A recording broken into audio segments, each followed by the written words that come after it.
Director of English Amusement Park not happy with critical season ticket holders. Oh dear, looks like we better talk about this. Hello and welcome to the channel. I'm Scott. If you're new to the channel, very warm welcome. If you're not new and you are a regular viewer, then thank you for all of your support over 2023 so far. Now, of course, we were formerly Pleasure Beach experienced, and when there's something Blackpool Pleasure Beach to talk about, I can't really ignore it, especially something like this when it's about season ticket holders, which I've been since 2005.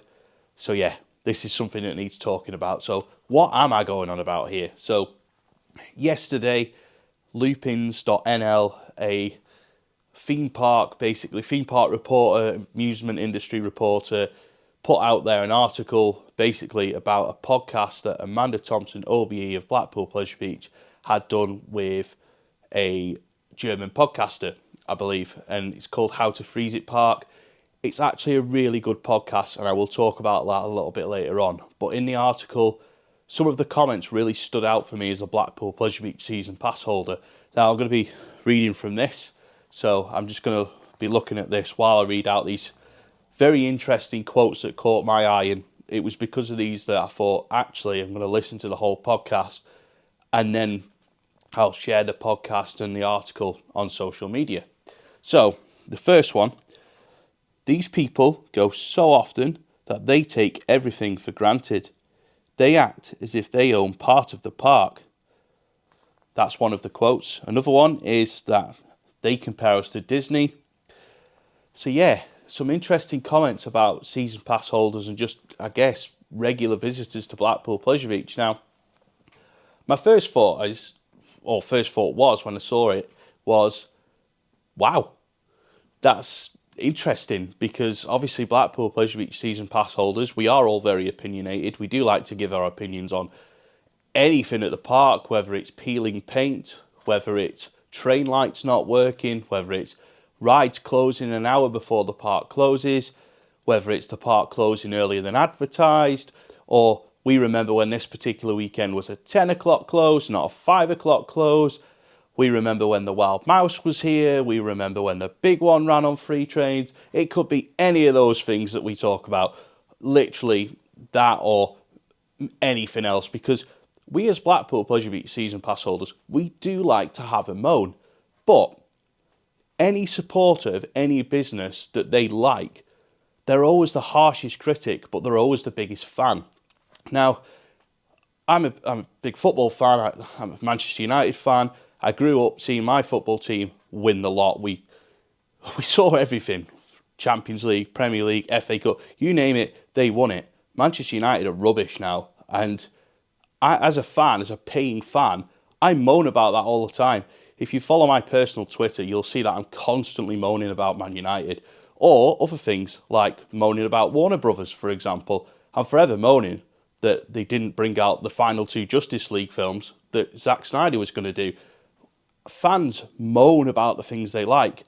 Blackpool Pleasure Beach fans are no different than fans of other things that people like. So whether that be football, films, I don't know, anything.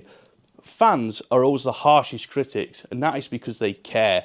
It's not because they want a point score with a place that they love. It's not because they think, oh, actually, we know better, we could run the place. No, it's not, nothing to do with that. It's because fans actually care about the product that they are continually spending money on. These wheels are Pleasure Beach wheels. There is more Pleasure Beach wheels. There is a Pepsi Max Big One carriage in my garden. I've had a season pass every year since I was a teenager, since I was in school. I left school in 2005. I had a Pleasure Beach season pass before I left school.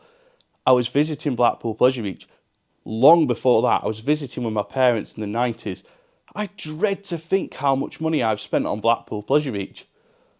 Just because a season pass holder goes every week or every month does not make them any less of a customer than somebody that visits once a year.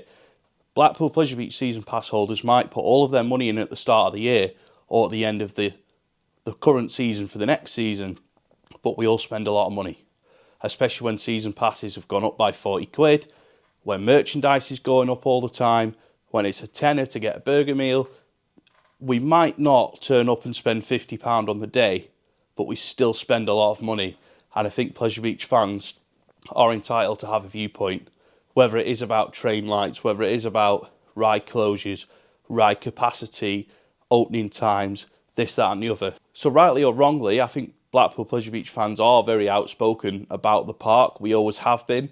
I joined roller coaster forums in 2004, and even back then, Blackpool Pleasure Beach fans were very outspoken. Now, I was not a Pleasure Beach fan like I am now back then, because it was still kind of new to me being a roller coaster enthusiast. But I remember joining the forums and people were moaning about 2 trains on the big one, moaning about how slow the trains were being dispatched when the trains were being dispatched with one on Star Hill and the other one dispatched.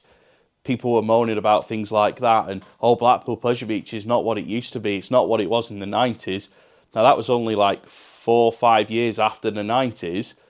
If I could experience a 2004 kind of day at Blackpool Pleasure Beach in 2024, I'd be delighted, because it'd be the best guest experience at the park in 20 years. There's no doubt about it. But the park does evolve, fans evolve, and forever fans will moan about things that they like. It's just the way it is. But Blackpool Pleasure Beach fans have always been very supportive, but also very critical. We've always sat on the fence. If we don't like something, we've never been afraid to say. If we do like something, we've never been afraid to support the park. But I do think that every business has its core fan base that has got an opinion, and I'm not afraid to share that opinion. There was another comment in the podcast which actually brought me straight back to thinking about what was said about season pass holders. And I'm going to read that out now because I think it's an interesting point. So this is what was said in the podcast again. So, amusement parks have to change to stay alive. And that's something that's really important for every so-called nerd to take on board. I agree with that we all have to accept that Blackpool Pleasure Beach and any amusement park and any business that we like will evolve over time. But I think that the way Blackpool Pleasure Beach has evolved over time is a sure sign that Blackpool Pleasure Beach fans have been loyal to the park, especially in the last 18 years. So amusement parks do have to change to stay alive.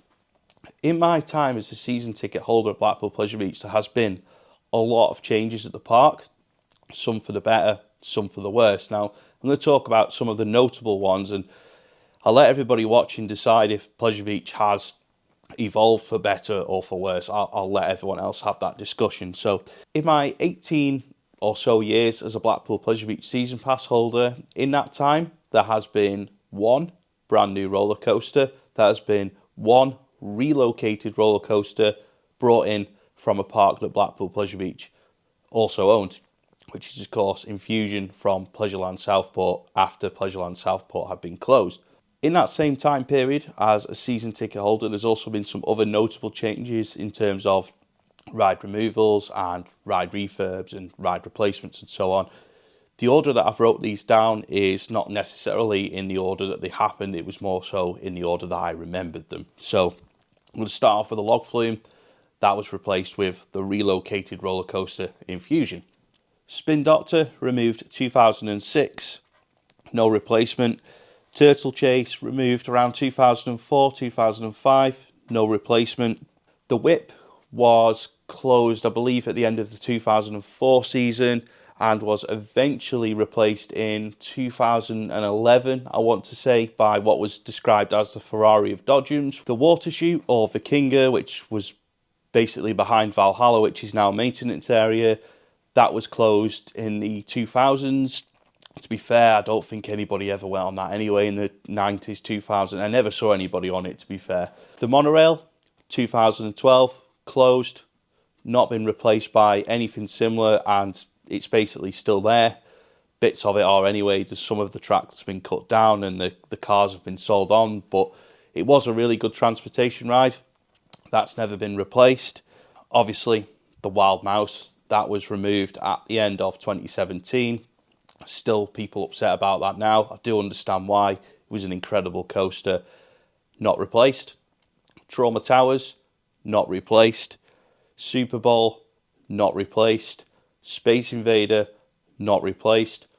Swamp Buggies, not replaced. You could argue that Spin Doctor, Turtle Chase and Swamp Buggies were actually replaced by Icon. But it was a long time after they all closed that Icon opens. So it's fair to say there has been a lot of change at Blackpool Pleasure Beach in the last 20 years. Whether it's for better or whether it's for worse, I'm happy for people to debate in the comments, but it will be fair to say that a lot of rides have closed. Of course, in that time, there has been the Beaver Creek to Nickelodeon Land transition, which I thought was great for the park. Also, Goldmine to Wallace and Gromit. Also, I think that was a great sort of changeover. I did like the Goldmine, probably underappreciated it when it was there, but I think Wallace and Gromit is great as well. Also, I have to mention in 2009, 2010, both Roller Coaster, now known as Nickelodeon Streak, and the Goldmine were both SBNO, standing but not operating, unless Blackpool Pleasure Beach was rammed, then they were opened up. So to summarise, the comments made about season ticket holders or season pass holders were interesting. I do think we are overly critical at times, but I also think that we are very supportive at times as well. And I think there is a balance. I think some of us go way too far with sort of, you know, oh, look, there's a new Wild Mouse model. You should buy it. I think that sometimes some of us do go too far with supporting the park.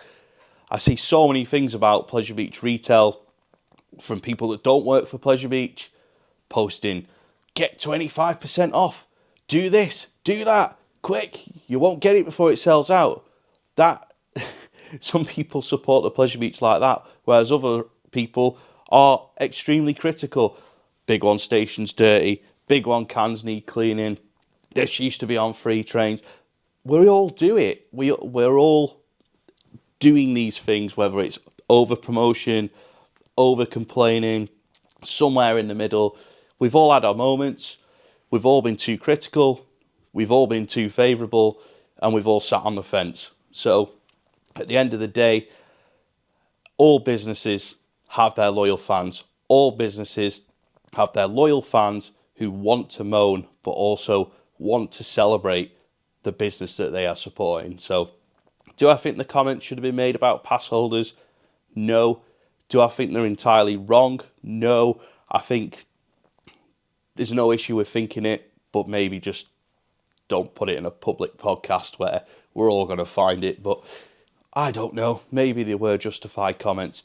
We do like to complain, but we're also extremely positive at times. So I'll end on that positive, because that is a positive. So many thanks for watching. If you've enjoyed this video, please give it a like. Let me know what you think in the comment section below. And in the next video, we'll see you at Blackpool Pleasure Beach.